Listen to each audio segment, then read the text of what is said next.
Welcome to Minimalist. I'm your host, Desiree, and I want to encourage you to walk towards a simplified life and make room for what matters to you. Minimalism is the movement that's all about having less stuff so that you have more time for the things that you care about. It's become a pretty big thing, and it's changed my life. But sometimes it feels like minimalism has become about subscribing to a trendy movement and trying to do it perfectly. My goal is to help you find a sustainable, realistic version of minimalism that actually makes sense for your life. Minimalist is about grace-filled minimalism. It certainly is not about doing it perfectly. And each week, we'll talk about the topics of simple living, motherhood, decluttering, slowing down, mindset shifts, and everything else in between that will help us move towards a more intentional life. And I'll often invite a guest on to chat with me about these topics as well. I'm so glad you're here, friend. Let's dive in. Hi friend, welcome back to Minimalist. I am so excited because today is the 50th episode. So I just like to celebrate milestones. I think life is grounds for celebrating. So why not do a little celebration about the fact that we started the Minimalist Family Podcast. I think it was September 3rd, 5th, I don't know. It was last year. My husband and I started it. And then, long story short, it turned into Minimalist this past February. And since it turned into Minimalist, it has just blown me away that so many of you have tuned in and hung out with me here week after week. It's been such a huge blessing. I am grateful for it every single day. So today, what I wanted to do is I wanted to talk about a question that I get a lot of requests about, and that is, how did you get the motivation to start? How did you start with minimalism? How did you start decluttering your house? So here is the story. My husband and I started decluttering together, and we decluttered our entire home in about a week. I would say 10 days. We had vacation time off from our job. So that was already planned. That was already a thing that was happening. And we just happened to discover minimalism a few days before that came. And we decided to take that time to declutter our entire home. Now, I know that situation is kind of rare, right? When is it that you discover decluttering and then have planned off vacation time from your job, plus your husband does too, a few days later? I realized we were very fortunate to be in that situation. But I also think that the way we approached decluttering can be applied to so many different situations. So that's why today I want to talk about how we did it. How do you declutter your home fast, basically? And it wasn't perfect. It wasn't like completely finished, but we pretty much swept our house, did a bit in every room, and pretty much finished most of the rooms. We did like a second phase of decluttering whenever we moved to a different state a few months later. So it was not completely finished. I'm not talking unrealistic. I'm not talking like we did this perfectly. We had a 4-bedroom house with 3.5 bathrooms, and we went through it as fast as we possibly could in a week because we were so inspired to get it done. So I want to talk to you about how we did that. And I also want to do a Q&A today, which is going to be super fun. I'm just going to do it rapid fire. I haven't scripted my questions. I am looking at some questions that I had from you all in the past. I have put that question sticker out there on Instagram a couple of times. Plus, I've gathered some questions from emails that are some of my most asked questions, and I just want to give you my answers as if we were having a coffee date together, just so I could sit down, answer some of your questions that you bring to me week after week, and do something different to celebrate the 50th episode. So I'm excited about it. The last thing I'm doing to celebrate episode 50, I am going to open the doors for Make Room starting today. So Make Room is my online course. I am going to talk to you a little bit more about what that entails at the end of this episode. But it is my online course that helps you apply realistic minimalism to your entire life. And I am going through this thing with you. It's all about First, decluttering your homes, applying minimalism to your actual stuff, and then applying minimalism to your life. So it goes into applying minimalism to your days and your schedule, and then to your mindset. So I will talk a little bit more details on that at the end of the episode. Stay tuned.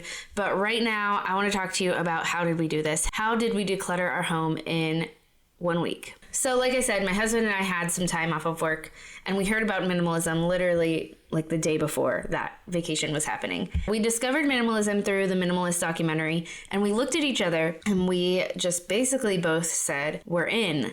We are going to do this. That documentary is so convincing. If you need to get a spouse on board, just have them watch that. I know it could be a little bit harder than that, but that's a good starting place. I know that not everyone has a spouse on board.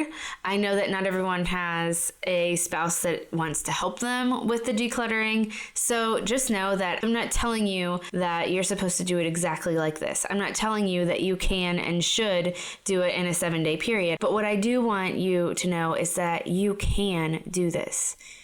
Even if you don't have a spouse on board, even if you don't have the time to tackle it in 7 days, maybe you are thinking, I want to declutter my home over the next 6 months, and you need to put some kind of action plan into place. I hope that these tips will help you get started and motivate you forward in actually doing the thing, because minimalism has been life-changing for me. Obviously, I talk about it here every week, and I talk to people about it here every week, but it's been life-changing for our whole family, and it has made such a difference in our everyday life. So the other thing is, if you are going to tackle decluttering, this isn't something that you want to be doing for the rest of your life. When it comes down to it, we want to have an end point in sight. And yes, I still do maintenance decluttering. Like, I have a child, she makes messes, we bring stuff into this house, we still have to do maintenance decluttering. And really, I like to tell people that decluttering does happen in phases. It gets easier to let go of things over time, so it's totally normal to go back through your home a second time and get rid of more. But either way, let's talk about this. How did we do it? So when it comes to decluttering your home quickly, I want you to think about packing up your home. So I know there's this thing out there. I think one of the minimalists talks about how you can declutter your home by packing it all up and then only taking out what you're going to use little by little. Now, that's not necessarily realistic for our life with kids, but I want you to think about how when you have to pack up your house, often you have to do it pretty fast, and often you have to do it amidst the crazy that is everyday life. Like, you can't just stop working so that you can pack up your home. You might be able to take a few days off, but you often have to just do it along with your everyday life. So while my husband and I were able to have that time off and really dive into this, you can declutter fast without having that. So I want you to just think of what that looks like. It's something that is urgent, right? You need to do it. You need to pack up your home so that you can move. There's usually a deadline. So I want you to think about the fact that, could you put a deadline on this? Could you make an action plan and make a schedule around decluttering your home? What is a realistic timeline for you? That's something, there's a template in my online course to help you do that. But what's realistic for you? How can you make an action plan to tackle your home that is quick enough, it's within the deadline that you want for yourself, but that is realistic for you? I'm going to take a short break to thank one of our sponsors, FamilyAlbum. So I recently discovered FamilyAlbum, and I'm so thankful because we celebrated my daughter's 2nd birthday last week, and I took about 1 million pictures, and I'm so thankful for FamilyAlbum for times like these. FamilyAlbum is a free app that helps you save, share, and remember the special moments in your child's life, and it makes sharing your child's photos and videos a fun experience. It also creates photo and video collages to make looking back even more special. The app gives you unlimited storage so that you can upload as many photos as you want. And once you invite your family members to view the photo album, they'll be notified when you upload pictures and videos, so they won't miss any precious moments. It also automatically organizes your photos by date and month, and I personally love that I can just swipe from month to month and relive all of my memories with my daughter. After she goes to sleep, my husband and I will just open the app and we'll just look through and laugh about the fun we've had with her. We can't be the only ones that do that, right? So Family Album just makes it an even more beautiful experience. What I love most about the app is the 1-second movie feature. I honestly teared up when I first saw the videos that were created from the photos that I uploaded, and I know you'll love it as much as I do. It's also ad-free, so you won't have to deal with any ads popping up as you browse your photos. To download Family Album for free, you can search Google Play or your Apple App Store, search Family Album. That's all one word, Family Album. All right, let's get back to today's episode. And my first tip is really related to that, and it is to just start decluttering. Just pick a starting place. So that's the first thing we did when we knew we wanted to declutter our home. First of all, we decided we were all in. We had our why in mind, so that's important too. Have some kind of deeper why that's going to push you forward. We didn't really discuss it, to be honest. We just knew, like through the Minimalist documentary, we kind of decided, okay, I think this is going to be a good thing because it's going to help us make room in our lives for what we actually care about. And that was basically our first general why that got us started. So we picked a starting place. And if you want to declutter your home, just pick a starting place. Don't worry if it's the perfect starting place. There's no such thing. There's no right or wrong starting place. There are starting places that might be easier than others. We personally started in our pantry because honestly, it was near dinner time. And I think when we decided to do this, we just thought, okay, why not start literally right now? While I'm cooking, I'm going to declutter the pantry, and my husband helped. We then made a plan after that to move through the entire bottom floor of our home first in the first half of that week, as long as it would take us, but we wanted to try to move upstairs during that week as well. We really didn't know how much we could get done in that week, but we were determined to get as much done as possible. So basically, just pick a starting place and then make a plan to tackle the rest of your home. And based on how long you want to be doing this, make a plan. The second thing that was really important for us when we decluttered our entire house fast within a week was to take breaks. We had to take breaks because we were decluttering all day, and that was just a choice that we made. We had that time off, so we decided we were going to spend it making decluttering our job. But we had to take breaks. So we did fun, enjoyable things in those breaks because if not, we would have lost motivation. So do declutter for as long as you can. If you can set aside time chunks of 2 hours even to get it done faster, do it. Or do it for 20 to 30 minute time chunks each day. But if you're doing it in longer time chunks, be sure to take breaks. And be sure to give yourself little rewards for your time that you're spending doing the decluttering, because it is hard work. It's emotional work. It takes time. It can get dusty. It can be kind of boring. Do other things that might make it more enjoyable, like put on a podcast in the background or put on a TV show in the background. Anything that can push you through, make it more enjoyable so that you don't quit in the middle of this endeavor is going to be helpful. Number 3, I kind of already said this, but I want to hit on this point. We didn't wait until we had extra help with our little one. We did not live near family. We did not have help. We did this with her.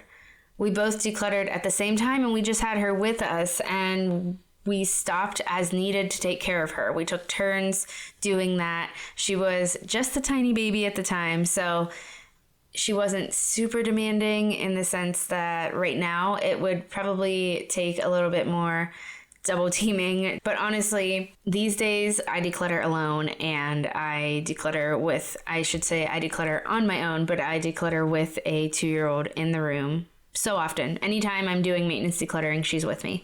So don't make your kids an excuse. They will be happy oftentimes just being with you in the same room. And if they are older and they can be more independent, then don't feel guilty for allowing them to be independent and play on their own and taking little breaks to take care of them, but then digging back into this work, because this is going to be something that is rewarding for your entire family. It won't get done if we wait until the perfect time, until we have the perfect amount of help. It just won't get done. So do the best that you can. I know you might have a lot of kids and they might be really demanding. And I understand that. And you need to do what works for you. And apply this to your own life. How would it work for you to do this without waiting until you have the perfect amount of help? But if you do have help, ask for it. Like if you have family around, if you have your people around and you want to just declutter on your own without interruptions for a few hours, ask for help. So that kind of goes both ways. We don't wait until you have all the help or the perfect timing, but also ask for help if it's available to you. Number 4, let's talk about logistics of how we decluttered in a week. We made lots and lots and lots of piles, and we made a lot of trips to the donation center. And I also used Buy Nothing, which is a group that you may be able to find on Facebook in your area. That's a group where I put a lot of the things we were getting rid of, and people would just come and pick them up off our porch. So it's a way to donate, but donate within your own community. That is really fun. So we made a lot of piles. We made the keep pile, the donate pile, and the trash piles. And once those piles were getting too big, we made our way to getting rid of them and getting them to their designated spaces where they needed to go outside of our home.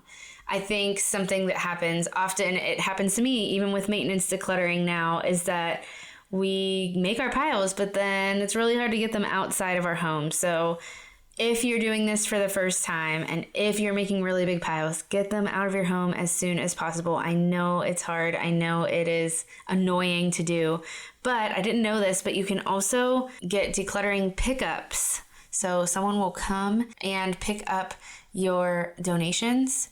There are actually a few companies that do it, and I honestly haven't done it, but one of them benefits Vietnam veterans, and that's a really great cause. And all of them are going to be great causes. So check that out. If it's hard for you to get out of the house and get your donations to the donation center near you, then go for that. See if you can schedule a pickup in your location.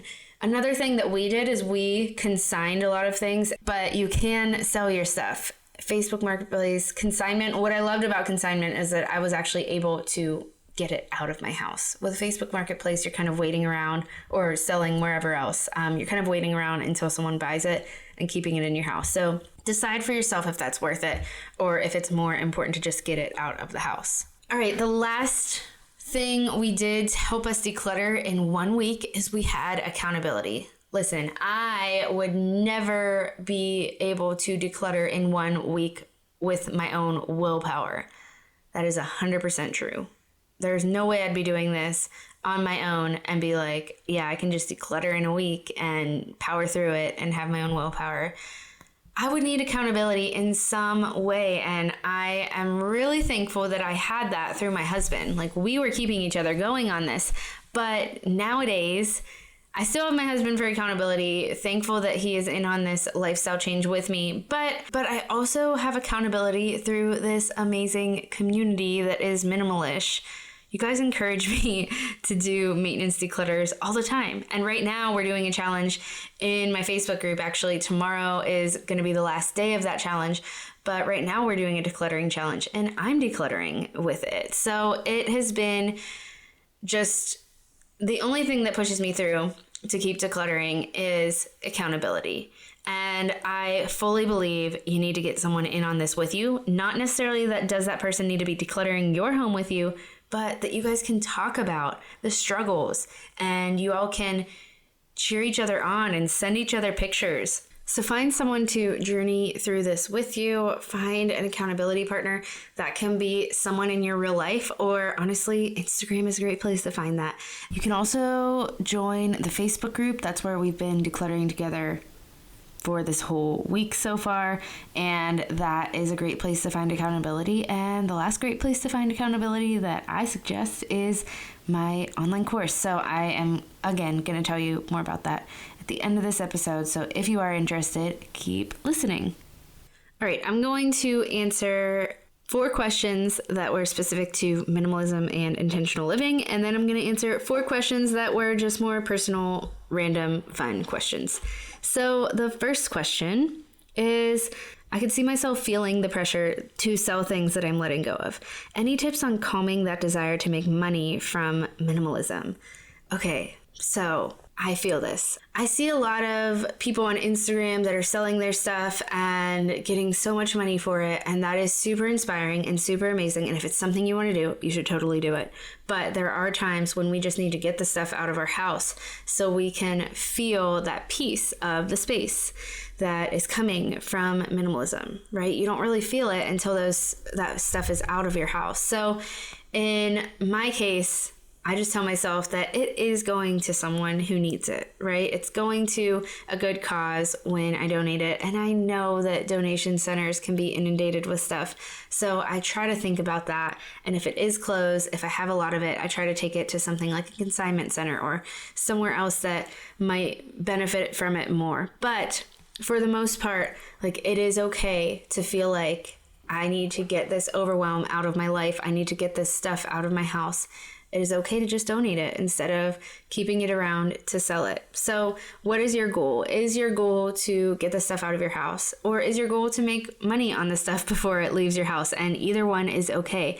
The other thing I want to note is take away the guilt for the fact that you've spent money on this thing in the past and now you're just going to let it go for free. Like, let go of that guilt because it already happened. There's nothing you can do to change it, and you don't need to feel guilty about it. You don't need to let that guilt into your life and to paint your days with unnecessary guilt.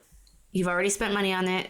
That's okay. At one point, you thought you needed this item. That's okay. You're different now. That's okay. Let go of the item and let go of the guilt and make money off of it only if you really have the time, energy, capacity to keep that item in your house and also try to sell it on whatever platform you're trying to sell it on. I want to take a minute to thank one of our sponsors, Prepdish. Prepdish has personally helped me simplify my meal plan for months now. So listen up if you feel overwhelmed by the idea of meal planning and meal prep. Prepdish is a meal planning service, and each week they will send you an email with a meal plan, a grocery list, and prep ahead instructions so that all of your meals are planned out and completely ready for the week. You can even choose from gluten-free, paleo, and keto options. It makes eating healthy so much easier, and the meals are delicious and toddler and husband approved. There's no guesswork when it comes to the actual mealtime each day, which for mom, that is basically a lifesaver. Everyone gets hangry at dinner time, and if we can take less time thinking about it, I think that's a win for all of us. This is such a time saver for the busy mom, and I just love that Prepdish has taken meal planning off of my plate and given me more time for the things that I actually enjoy doing.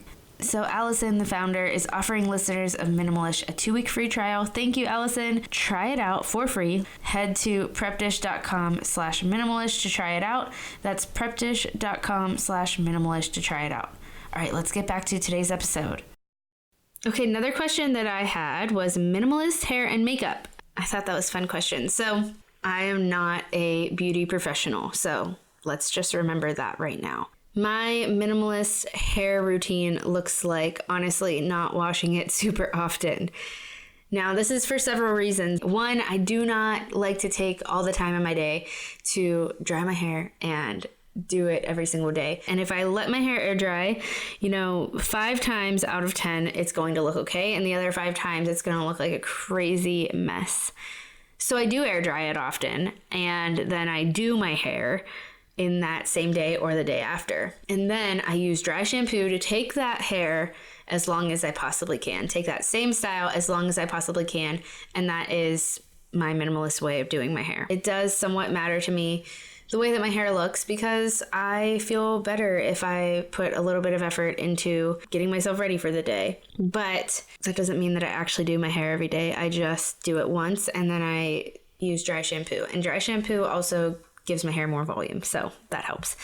When it comes to beauty, minimalist beauty, I keep very minimal in my makeup bag, and I have minimized it even more lately. What I use is I put a little bit of foundation and primer together. It's not like as thick of coverage. It just feels more natural and lighter. And then I use a little bit of bronzer, usually, not much. And then just, honestly, mascara, a little bit of a lip color of some sort, and I fill in my eyebrows and I'm good to go. That's my basic everyday.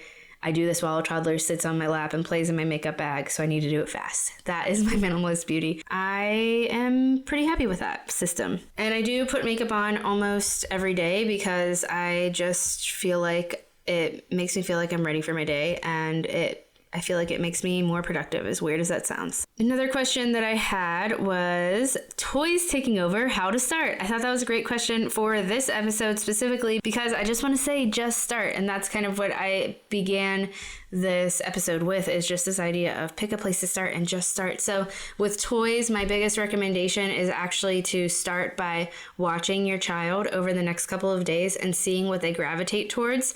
You know, you might notice that they're just dumping their toys because they have too many and they're overwhelmed, or you might notice that they continually gravitate towards certain toys, and after you have watched them, it will feel better to let go of some toys. You'll feel better about it. You won't feel as guilty about it. So let go a little bit, open hands, let go of the toys, and don't feel guilty about it. So, you know, you can recognize your guilt and let it go. I know toys have been probably the hardest thing for me. Every time I declutter toys, I only declutter a handful. But it helps that we are not usually bringing a lot of toys in, because then we don't have an influx. But it's hard for me to let them go because I do see her play with them every once in a while, or I think to myself, well, she could play with this if it was just out in the open more and if she would see it more often. But really, kids are more creative with less toys, and they're more creative with the type of toys that really encourage creativity in them. So just know that, and just try to let go of the guilt or the fears that come into letting go of their toys, and start with watching them so that you can say, okay, I've taken the time to think about what they actually care about, and go for letting go of the rest. Obviously, their ages play a role in this as well. And today we are decluttering toys in our little decluttering challenge as well. So super fun. The last minimalism themed question I will answer is, do you ever struggle with keeping a minimalist home, especially with children? I really wanted to answer this question because yes, I do. To be honest, I struggle with keeping a minimalist home because I am kind of a messy person.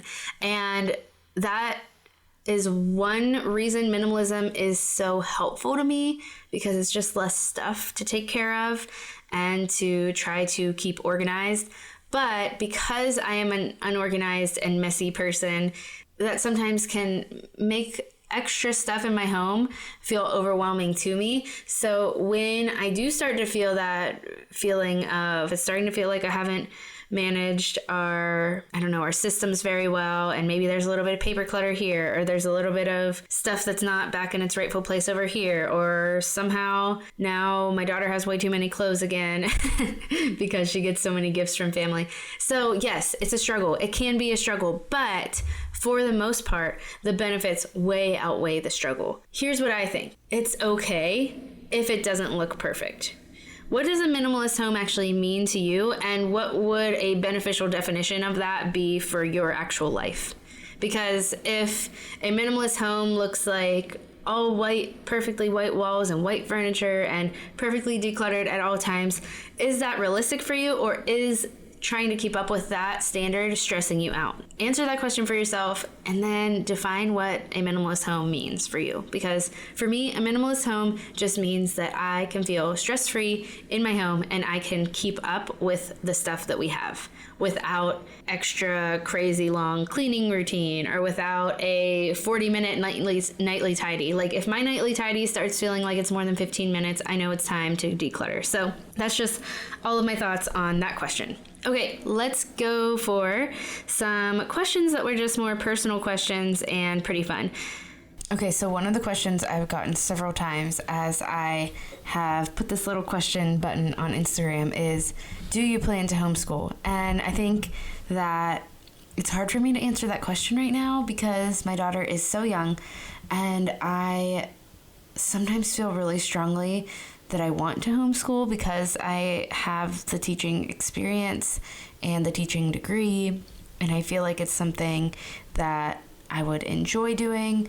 Other times, my daughter seems like the most social child on earth, and I don't know what our life will look like by then, to the point where I just don't know. I don't know if I could absolutely be able to get her the social experiences that she would enjoy having, that a school could give her. So I go back and forth on it. My husband and I go back and forth on it together.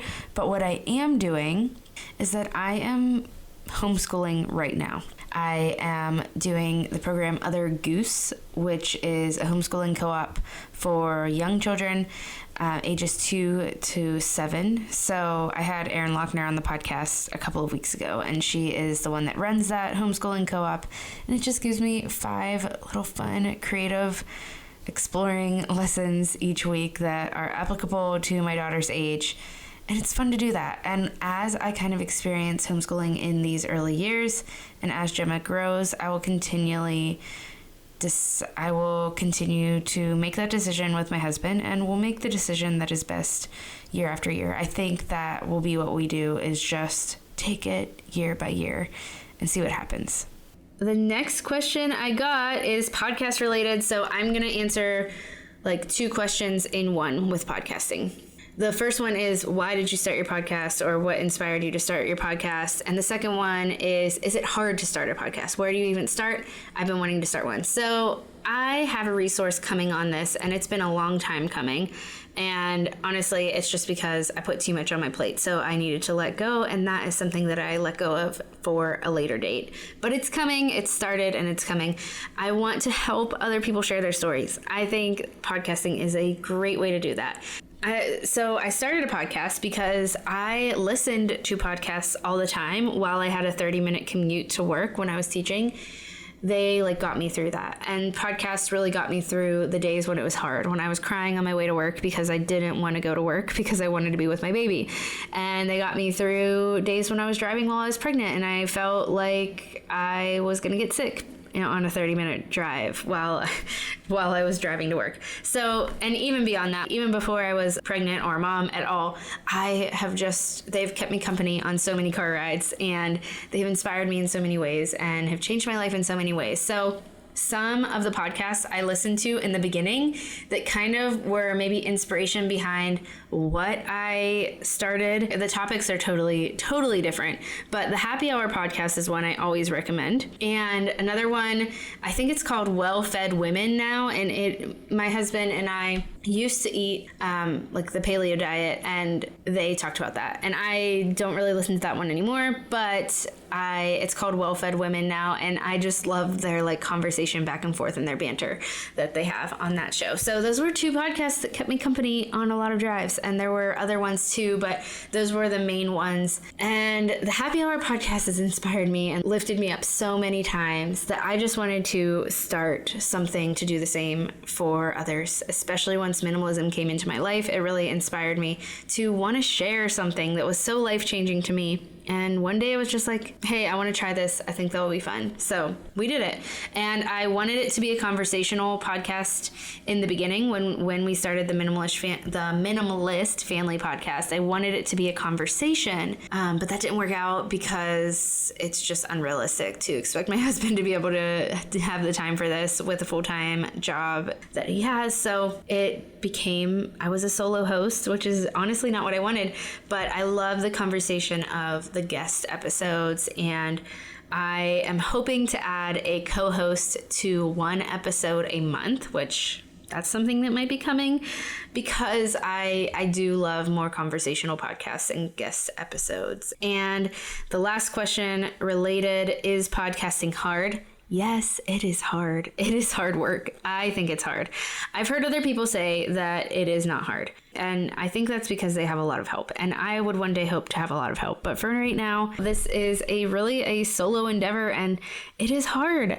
It is hard to start a podcast because there is a lot that goes into creating every episode, and a lot of technical stuff, and a lot of linking and putting it up on a website and adding it to the hosting platform. And it is hard. It's a learning curve. I had to learn to edit audio. Who knows how to do that? Not me, but I figured it out. Luckily, there are programs out there to help you learn to podcast, or there is YouTube. YouTube is how I learned. Either way, don't think it's going to be easy. if you think it's going to be easy, if you start a podcast and expect it to be easy, then you will probably not continue it. But if you start it and you know it's going to be hard, but you have a goal in mind to keep pushing through, if you at least enjoy creating content, then you'll be okay. It's okay. Good things are hard. Good things are hard things. So where do you even start was another part of that question. So I do want to say that you start with a problem that you want to solve. You start with the people that you want to be talking to, and you start with a topic that you want to talk about. So what problem do you want to solve? What people do you want to solve that problem for? Like, who's your audience? Who do you want to talk to? And make a list of a bunch of topics that could answer that problem or could solve that problem, or at least, talk on that topic for those people.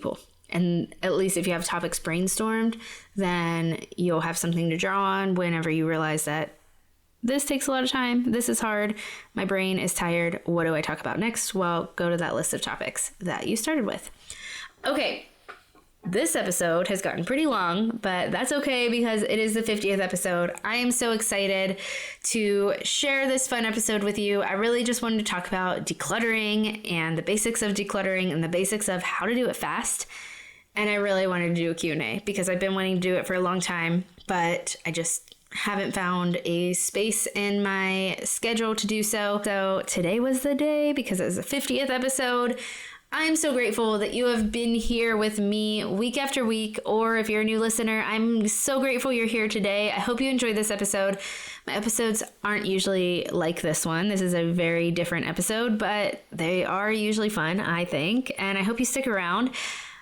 I'm grateful for those that have been here since the beginning or since the middle or whatever. I'm just grateful you're here, and I'm grateful for all of you for sharing, for loving on the show. If you love this one, share it, celebrate with me.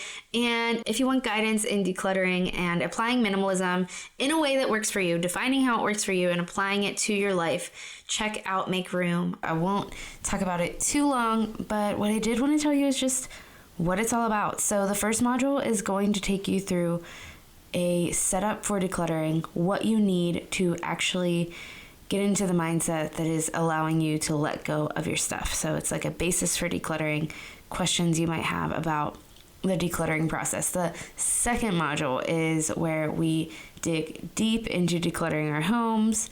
The third module is all about minimalism for your days, which is the most game-changing part of minimalism for me. Creating days that you actually enjoy living and saying no, getting some blank space on that schedule, and just filling up your days with what matters to you. And the fourth module is about your mindset. So it's about the mindset shifts that you need to make this change lasting. It's about the mindset shifts that minimalism can bring into your life, like gratitude and the mindset of enough, among others. So if this sounds like it's for you, if you want guidance in just living a minimalish life and applying realistic minimalism to your life in a way that works for you and your family, this is for you. We do it as a community. It's super fun. We're doing it for the month of October. I've already coined it #Declutter October, and that is declutter everything, not just your home, but your life. So jump in. The course is named Make Room because it's just all about making room for what matters. I cannot wait to see you in this course. If it sounds good to you, you can head to DesireeAndres.com/makeroom to see more about that course. There is a link in the show notes as well. I will talk to you next week. I will be talking with Tanya Dalton all about her book, The Joy of Missing Out, and our conversation is just amazing. So I don't want you to miss that one. We talk about having white space in our life, in our everyday life, as a mom, as a working mom, as a stay-at-home mom, whatever you do. Definitely subscribe so that you don't miss it. All right, friend, let's keep walking towards simple together.